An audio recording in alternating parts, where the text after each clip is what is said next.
Welcome. In this video I will show you how to change date and time on ACER Chromebook 315.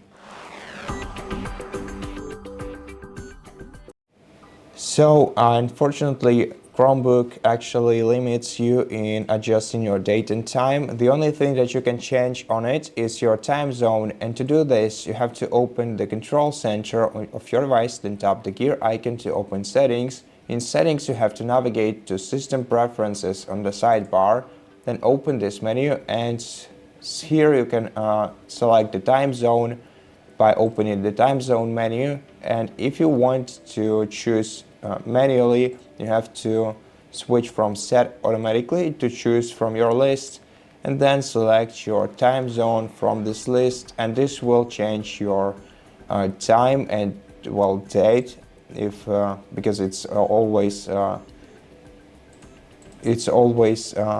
tomorrow somewhere else, or yesterday. And that's basically the most that you can do on it. So thank you so much for watching this video. If it helped you, please consider subscribing to our channel, leave us a like in the comment below, and I'll see you in the next one.